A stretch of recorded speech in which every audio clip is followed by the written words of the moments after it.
play ride. We have had so much fun getting ready to put this performance of the play on for you, and you will have fun watching it, I think. A couple things to note. There are a few different actors and actresses that play the same part, so you're going to notice that there are a few different Sallys and a few different Davies and a few different Mikes. But I don't think they'll be confused. It's pretty easy to tell what's happening. So I just want to thank all the 5th graders for their hard work in putting this on. And thank you, Mr. Foster, for helping get the cassette. And thank you to Olivia, who was playing, our 8th grader, who's playing a little bit of guitar for us as well. So without further ado, Sally Ann, Thunder and World.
Waiting to be tamed by the men and women who were fixing to settle there.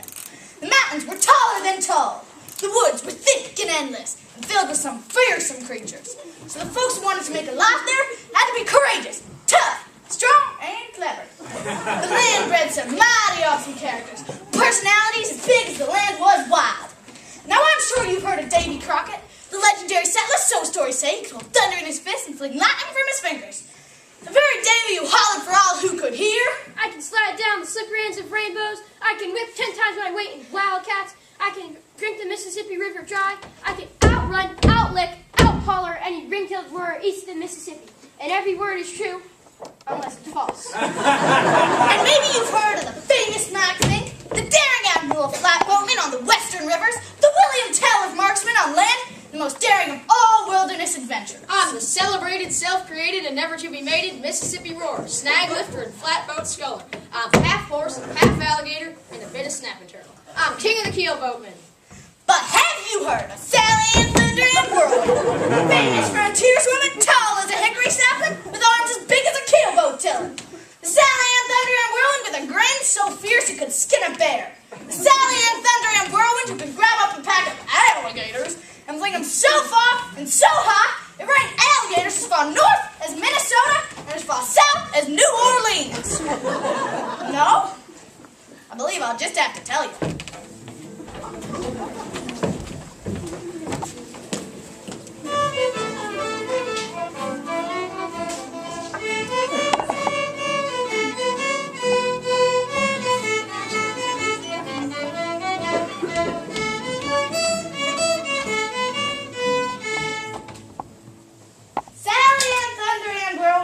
Beaming into a family of 9 boys. It's a girl. Aww. Well, how do you do? I'm Sally Ann Thunder and Whirlwind, and I can outrun, out-talk, and outgrin any baby in Kentucky. She's amazing. She's lying. Face. Especially that baby girl. She can't outrun a loaf of bread. Try to talk about and back. Let's go. And wouldn't you know, Sally Ann Thunder and Whirlwind ran off streaking along so fast she was nothing but a blur. She was halfway back down the mountain when her brothers were huffing and puffing halfway up. She's amazing, all right. And that was just the beginning. When she was 1, she liked to ride down the Mississippi River on a gator's back, standing up and dancing Yankee Doodle. When she was 4, she could flip any muscly backwoodsman who challenged her in an arm wrestling match. And at 6, she liked to snap off the giant snag trees on the edge of the Mississippi just to play seesaw. And on her 8th birthday, she kissed her dear family goodbye and headed off to the frontier. It was in the Tennessee frontier that she learned the ways of the wild and grew into a strapping young woman.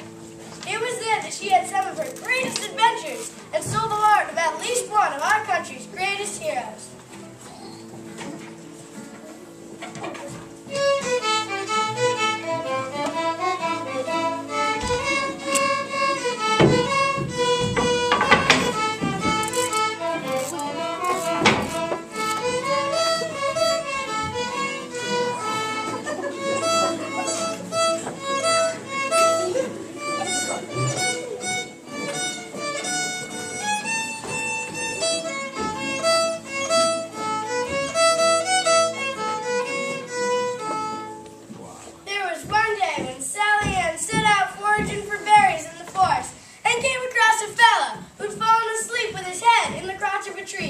Slept so long and hard that his head had gotten stuck and he couldn't get it out. Stranger, my head's stuck there. If it gets me free, I'll give you a pretty little comb. A pretty little comb. A pretty little comb. A pretty little comb? A pretty little comb. Well, darling, I don't need no pretty little comb, darling. I'll free your old beanhead, darling, but only 'cause I feel like it. And with that, she reached into her bag and pulled out a handful of rattlesnakes. She tied those wriggly creatures together, and as she tied, she sang, I may not be a nightingale, but I can sing a pretty tune. I can sing a wolf to sleep and make a panther swoon. I got myself a head about me, arms from granite hue. I can charm the fiercest fellow and bend him like a spoon. You think that this is something, Mister, tell him something new. For Northeast Maine to Louisiana, there's nothing I can't do. and she looped the rope over a branch of the tree and pulled so hard, the right fork of the tree bent just about double. Wow, gee. What's your name, ma'am? I'm Sally Ann Thunder and Whirlwind, but if you mind your manners, you can call me Sally. Sally, name's Davy Crockett. She'd heard of this Davy Crockett, how he tamed the wildest cats with his growling and his grinding and his famous upward jab, how he freed the sun itself from its acid shackles with a barrel of bear grease and a hefty shove. Now from that day on, Dave was a method taking Sally. He took the ass of everyone he met.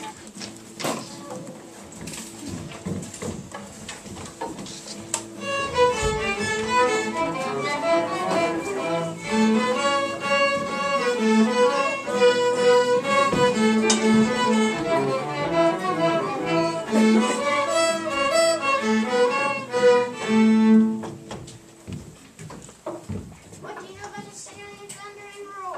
Oh, I know Sally. When she sings a song, you thought all the trees in creation were organ pipes, and a hurricane blowing through the bellows. Sally's something she can dance a rock to pieces and blow out the moon with one puff. Once, I seen her crack a walnut with her front teeth. Sally's a good friend of mine. She can bend down hickory nuts and off the bark off a pine tree. She likes to whistle out one side of her mouth, bleeds with the other, and grins in the middle. Now every time Davy heard another little thing about this Sally Ann, it's like Cupid shot an arrow right in his gizzard. It was quite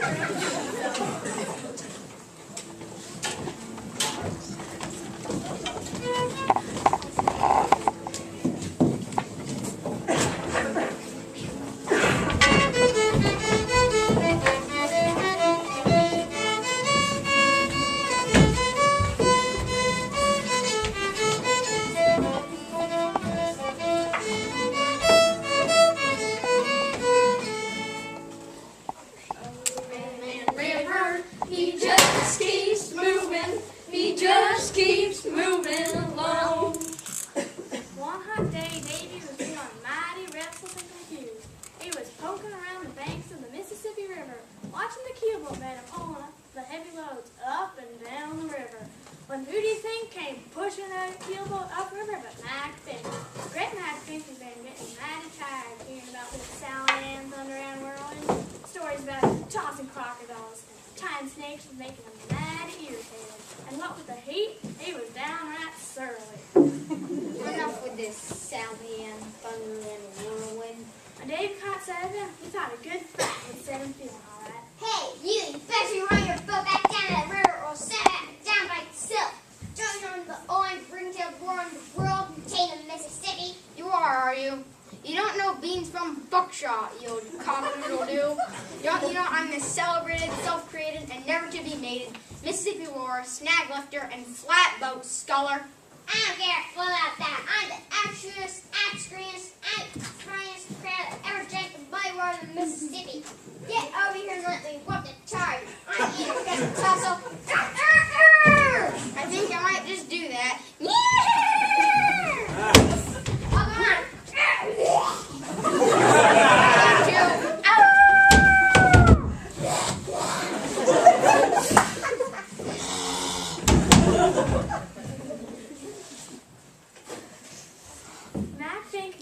Mac Fink and Davy Crockett kept on like this, howling, thumping, screaming, roaring, stomping their feet, flapping their arms, shaking their fists, until both were too tired to carry on.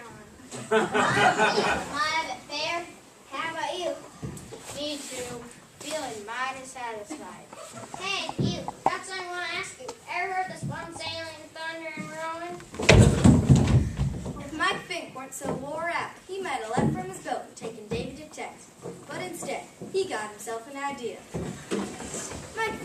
Mike Fink was quite a practical little jokester, and he decided he needed a clever way to put that Sally Ann into her place.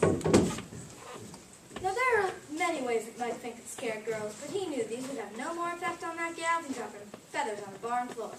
He was so confident in his ways, he bet a dozen golden. Now, listen here.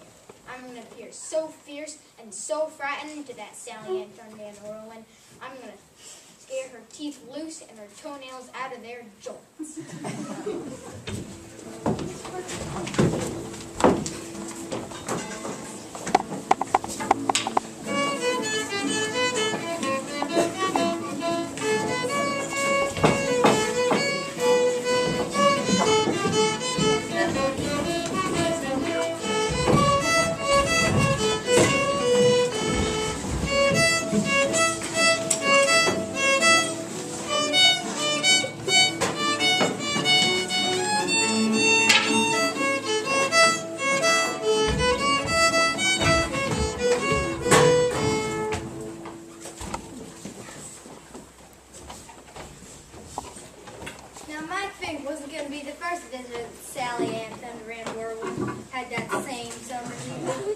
She was at home making her tasty chicken dumplings, and there was a bit of a snuffle and a scratching at the door. She opened the door. She found the great King Bear and fled for her to steal one.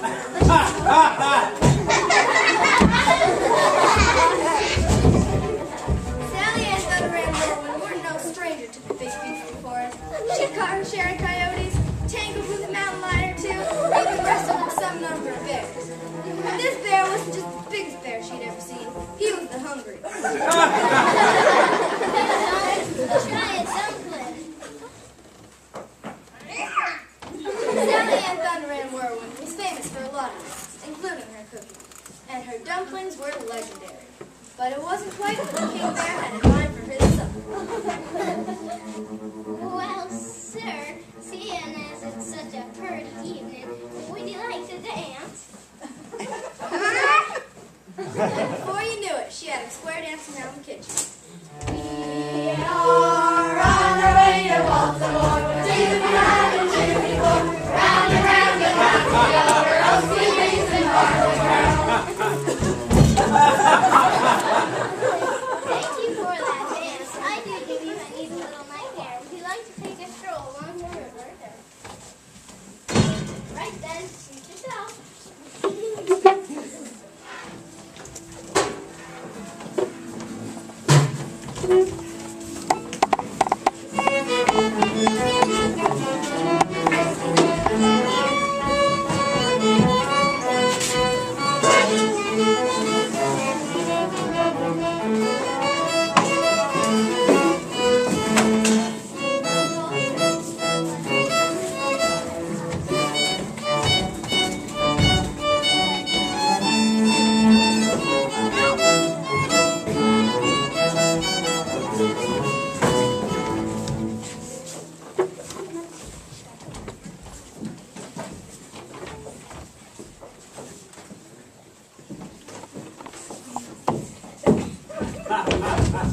And wouldn't you know, that tricky Mike Baker coming out of all, Sally Ann Thunder and Whirlwind was kicking it up with that old bear. He found himself an old alligator skin, and was hiding in some bushes by the river. And as Sally Ann got closer, he opened those gigantic jaws and let out such a holler, he nearly scared himself right out of that skin. Who's there? Have you had enough yet, old bear? Where in the Nations are you?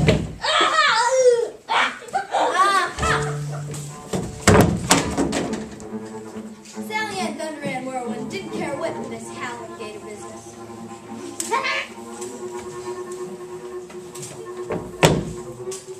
Particularly after the encounter with the King Bear, and particularly when she could see some scratchy tail's face poking out between those jaws.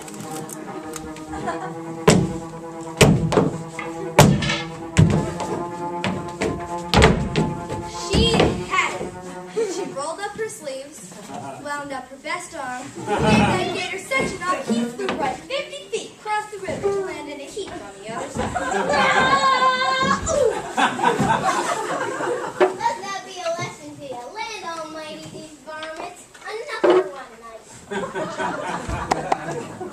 And there, my thing stayed in that pitiful heap until the next morning when he woke to find none other than Davy Crockett hanging over him. What will happen to you? I swear, I've been chawed up and swallowed by an alligator. Looky here, it's amazing I'm still alive. Davy knew it weren't no alligator. Davy knew full well it was none other than Sally Ann Thunder and Whirlwind, who had given my fate the only punishment he'd ever known. Sally Ann Thunder and He Whirlwind. roared so loud he made the trees shimmer and shake. Sally Ann Thunder and Whirlwind. His enormous strides shook the earth. Sally Ann Thunder and Whirlwind. I've got something I want to say to you. And Sally Ann heard her name thundering through the woods. She saw the trees a-swaying and felt the ground rumbling. She knew it was coming through those woods. Oh, my. She ran to gussy up. Sally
And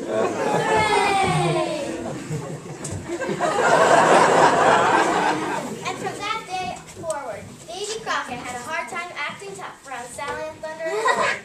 And Sally, well, she had a hard time acting tough around him too. At least that's what I've heard. They might tell you something different.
Walked up the block, she raised a few eyebrows, and she looked down.